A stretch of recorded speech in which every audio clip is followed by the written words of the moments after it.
बिस्मिल्लाहिर्रहमानिर्रहीम नहमदहू वनुसल्ली अला मुहम्मद रसूलुल्लाहि करीम। ये प्रॉब्लम डिफरेंशियल कैलकुलस के इनडिटरमिनेट फॉर्म चैप्टर से है। Evaluate limit x tends to 0 x minus 10x upon x cube.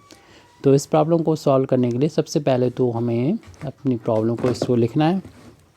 उसके बाद इसकी फॉर्म को चेक करना है कि इसकी फॉर्म क्या बन रही है। यानी x बराबर अगर 0 पुट कर दिया जाए न्यूमरेटर में तो 10 0 की वैल्यू 0 होती है और 0 x यहाँ रखने पर 0 माइनस 0 0 हो जाएगा न्यूमरेटर में। डिनोमिनेटर में x बराबर 0 रखने पर 0 का क्यूब भी 0 होता है। इस तरीके से 0.0 फार्म है। जब 0.0 फार्म होती है तो हम लोपिटल रूल को, यानी यहाँ पर लिखा है एल हॉस्पिटल, यहाँ पर प्रोनाउंस करेंगे लोपिटल रूल को यूज़ करेंगे।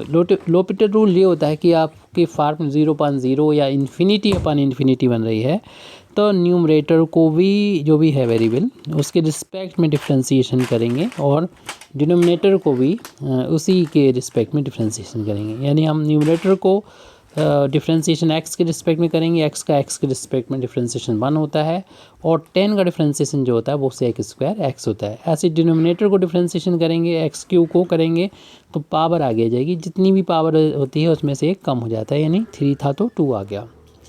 अब हम दोबारा से इसकी फॉर्म को चेक करेंगे, यानी हम x बराबर 0 रख देंगे, यहाँ पर पुट कर देंगे।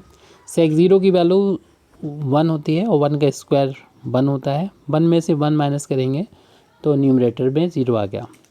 x बराबर 0 रखने पर 0 के स्क्वायर 0 आ जाएगा और 0 का 3 में मल्टीप्लाई करेंगे तो 0 आ जाएगा। इस तरीके से डिनोमिनेटर भी 0 आ गया, न्यूमरेटर भी 0 और डिनोमिनेटर भी 0। इस तरीके से 0.0 फार्म है।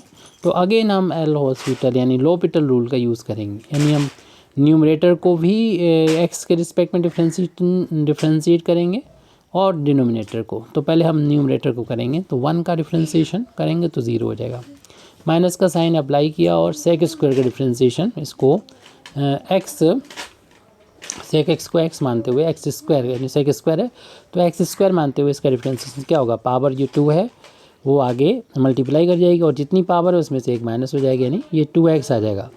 2x मैंने यहाँ पर x यहाँ पर सेक है तो 2 सेक x आ जाएगी, लेकिन ये x नहीं था, ये तो x था, बात खत्म हो गई। यहाँ पर ये सेक x है तो सेक x चेन रूल के अकॉर्डिंग सेक x का दोबारा से डिफ्रेंशिएशन करेंगे जो कि सेक x और इंटू 10x आ जाएगा।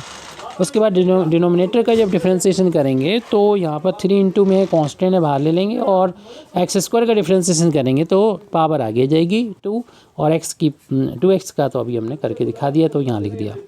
अब देखेंगे ये तो 0 इसके साथ 0 में से ये माइनस हो गई, इतना ही आ जाएगा। अगले स्टेप में क्या करेंगे, यानी 2 से 2 कैंसिल कर देंगे।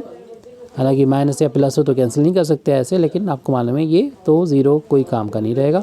2 से 2 कैंसिल हो जाएगा और जितना बचा है उतना हम अगले पेज पर यानी हमने लिख रखा हुआ है। ये वीडियो पहले भी बनाया था लेकिन ये जो था वो गलत हो गया था, मतलब टेक्निकली प्रॉब्लम आ गई थी, इसलिए दोबारा से जो कांस्टेंट यहाँ पर बचा हुआ है माइनस का है, यहाँ पर ऊपर 1 मान सकते हैं और अपान में 3, इससे हम -1/3 को कांस्टेंट को यहाँ से बाहर ले लेंगे और हमारे पास सेक में सेक एक्स लिखा हुआ था, यहाँ पर सेक एक्स का सेक एक्स से साथ में मल्टीप्लिकेशन हो रहा है, सेक स्क्वायर एक्स है इंटू 10x है तो सेक स्क्वायर एक्स को अलग लिख लिया है और 10x जो बचा है उसको इस तरीके से लिया, यानी लिमिट को 2 पार्ट में बांट लिया। इंटू होता है 2 पार्ट में बांट सकते हैं, इंटू कर दिया, ये लिमिट लगा दी सेक स्क्वायर में और जो यहाँ पर 10x था उसके साथ में x अपान में लिख दिया है। क्योंकि अगर हम दोबारा से हॉस्पिटल रूल अप्लाई करते लोपिटल रूल तो ये फिर कैलकुलेशन बहुत हाई फाई हो जाता, तो अब यहाँ पर हमने डायरेक्शन चेंज कर ली है, यहाँ पर ऐसा नहीं करेंगे। ये प्रॉब्लम ये फैक्टर अलग हो गया, आप चाहें तो अब इसमें कर भी सकते हैं, जैसे कि जो फैक्टर प्रॉब्लम नहीं कर रहे उनको अलग कर दो और इसमें लोपिटल रूल अप्लाई कर सकते हो। 10 का सेक स्क्वायर हो जाएगा, इसका 1 हो जाएगा, फिर आखिरी बार होता है इसमें, फिर अब ज़रूरत नहीं होती। लेकिन इसकी वैल्यू भी बताया हम लोग 10x अपान x की वैल्यू जो होती 1 के बराबर होती, चाहे तो आप इस तरीके से कर दो या फिर दूसरा मेथड हमने ये बताया कि इसमें जैसे तो हम जहाँ पर x है वहाँ पर 0 रखने में कोई दिक्कत नहीं, सेक स्क्वायर 0 की वैल्यू 1 होती है, 1 का स्क्वायर 1 होता है, और फिर हम इसे मल्टीप्लाई करके इतना लिख देंगे। लेकिन जैसे कि इसमें अगर हम इतने मतलब अलग अलग पार्ट में तो बांटना होगा, नहीं तो हमारा कैलकुलेशन बहुत हाई फाई हो जाएगा। और जो दिक्कत नहीं कर रहा है, यानी 0/0 नहीं बन रहा है, जो इन्फिनिटी अपन इन्फिनिटी में ही बन रहा है, यहाँ तो जीरो फार्म जो है अगेन 0/0 है। चाहो तो आप यहाँ पर l'Hopital रूल लगा लो, यानी ये तो करना होगा ऐसे ही। और इसके लिए आप ऐसे डायरेक्ट 1 रख दो, या फिर आप क्या करो दोबारा से क्या करो कि इसमें l'Hopital रूल लगाएंगे तो इसका डिफ्रेंसिएशन जो होता है वो सेक स्क्वायर एक्स होता है, एक्स का 1 होता है। आप कोई दिक्कत नहीं, आप जहाँ पर भी एक्स है वहाँ पर 0 रखोगे, सेक 0 की वैल्यू 1 होती है, अपान में 1 है तो 1 ही आएगा, और इसका इंटू होके -1/3 वैल्यू आ चुकी है। Thank you very much Indeed for listening me. व आखिर दावाना अल्हम्दुलिल्लाहि रब्बिल आलमीन।